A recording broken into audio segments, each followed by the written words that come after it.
Hi, I'm John from PGP Wedding Films, and welcome to Say Yes to the Best, where we talk to the best wedding pros to give you wedding planning advice. Follow us on Instagram and subscribe on YouTube. We have new content coming out all the time and new episodes every week, so we're hoping we can be a resource for you during your wedding planning.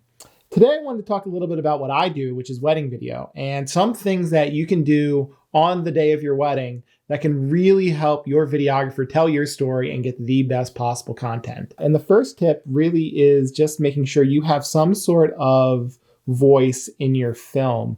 If you are doing personal vows, that could potentially be enough. I promise to encourage and inspire you, to laugh with you, to comfort you in times of struggle and sorrow. I promise to love you in good times and in bad. I promise to be by your side through every Knicks season and to celebrate you when they finally win a championship, hopefully before we're old and gray. Those are always really great content for your wedding film. But I know, especially for those people who are getting married in a church, that you might not have the option. I know when I got married, we weren't given the option of doing any sort of personal vows. I always suggest to my couples a couple of different options for that. The first being writing a letter to each other. That's always a great way to kind of get your feelings out. You get to think it over ahead of time. A little pro tip that I always give my couples is, if you want to make a copy of the letter you're going to be giving to your future spouse. For a traditional wedding, it's sometimes weird to hear the groom say, "I've been waiting of this day since I was a little girl." I've always found that the audio sounds a little more impactful when the bride is speaking as herself to her future spouse. So that's what I always recommend if you're doing letter readings. If you don't like the idea of writing things down, one thing that I really like to do is kind of an impromptu interview. That way, I think compared to the letter where you're thinking things over and you're trying to make everything sound really poetic and perfect, you get a little bit more off the cuff, natural sort of audio. We met in high school. I think it was chem class. In 10th grade, Sandy just moved to Westchester. We had a physics class. He thinks we met in physics class, but I think it was chem class. I was lucky enough to be paired up with her pretty early. And for both of these, I recommend doing them before you do either a first look or the ceremony, because I think the emotions are a little bit more raw there. So you can do any combination of those three things. Or you can just do one, but having just one way to get your voice in is really helpful. Again, if you are just doing traditional vows, that's probably the only time you're going to have any speaking role in your wedding film. So it helps get your personality into the day. My next set of tips is all about getting ready. So the first being is you want to have a clean space. I know plenty of times I've walked into a hotel room and it's a big bridal party and there are purses and bags and dress bags all over the place. And no matter where I stand or what angle I'm trying to get, there's always something that you probably don't want that looks a little messy in the background.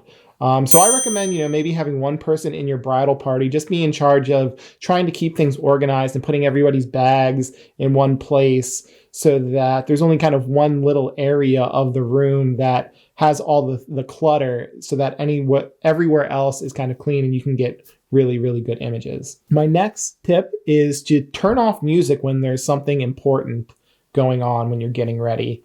I think a lot of people like having music on while they're getting ready. It helps relax people or let them have fun, and that's awesome and great. But there are certain moments that during getting ready that you might want to hear the audio of. The example that kind of jumps into my mind is if there's a first look between a bride and her father. You want to hear that reaction between them. Whereas if there's music in the background, it's much harder in the editing process to kind of cut that and make it sound right because you'll hear the jump in the song. So kind of like with moving the bags, having maybe one of your bridal party being in charge of maybe checking in with your videographer just to say, hey, let's turn the music off now so that we can do that. That way you're not thinking about it, but we can still get good moments throughout the day. Next tip is natural light is going to be your best friend. When you are getting ready, especially people getting ready like in a hotel room, there's usually a nice big window that's letting in a lot of light. But then the lamps or the overhead lights in the room they have a different color to them. So it can sometimes cause some issues and be a little inconsistent when you're going in and you're trying to balance all of those lights. So if at certain points, it might be good to just keep those lights off if it's bright enough. And that way your light is going to make you look the best. And just in general, the light coming from the window is going to be more flattering for you and your bridal party. My next tip is pretty much everybody should wear a wire. Just like the first tip was about audio, this one kind of is as well. My philosophy has always been to try to get as many different sources of audio throughout a day because, maybe one has an issue, one gets more wind interference if it's an outdoor ceremony. So the more sources I have, the better. And then each person who's going to speak is going to have better audio content for the film. Andrew received this ring as a sign of my love and fidelity in the name of the Father, and of the Son, and of the Holy Spirit. That's a good fit. You may now kiss the bride. Oh my God. Did you dress it? So typically we put a mic on the officiant and the groom. That's usually not a problem because I'll mess up my own audio. We have a little lav like that can go on them and it's not seen. If they're wearing a normal tie, just sticking it under the tie, it usually is great results and nobody knows that they're even wearing one. I also like to put a microphone on the bride, which can be a little stressful for brides just simply because, you spend all this time on a dress and getting it to look perfect. You don't want a wire running through. So I have this little device that's really, really fun. It's small, very small, and it can be kind of tucked into the dress unobtrusively, and we can record from there, and it's going to give your vows as a bride significantly better than if we just utilize one of the mics on the officiant or on the groom.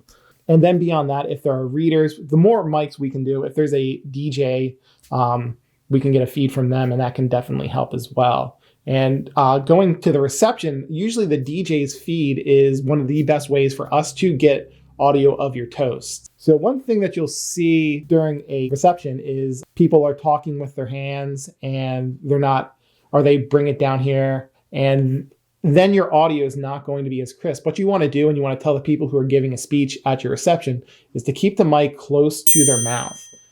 That is going to give much better results, not only for us recording the DJ's feed, but also for your guests at the reception to hear them, because the DJ is going to have to do more work to make the audio sound good if it's not here down here, and then you're going to get more of the ambient noise. It's going to be harder to hear them. So that's going to just help your guest experience, not only the video. And then my last tip really is just to be yourself. It's a little generic and probably a little self-explanatory, but my philosophy when I've been filming weddings is always, I want your personality to come through, and that anybody who watches your film, whether it's your mom, best friend, or a complete stranger, just kind of get what makes your relationship special. And through that, I think it definitely will be helpful for you not to worry about how you're coming across. If you hire the right video and photo team, we have experience on how to put you in the best angles and in the best poses throughout the day. So if you're an emotional couple, don't worry about having to smile more or whatever. Just be yourselves. If you guys are more, happy-go-lucky couple, don't try to just be serious because you think serious faces look cool. We'll make you look good. So I don't feel like you need to worry too much. Just be yourself and enjoy the day, because I would rather, get a slightly worse shot versus, detract from your day, because that's ultimately what it's all about, is you enjoying the day with each other and with your families. So hopefully those are some things that can help you get the wedding video that you're going to love watching over and over again throughout your marriage. Thank you for watching Say Yes to the Best today. Again, check us out on Instagram and on YouTube. Like and subscribe. Please share with your friends. We just want to help as many people as we can in wedding planning. So thank you again, and happy planning.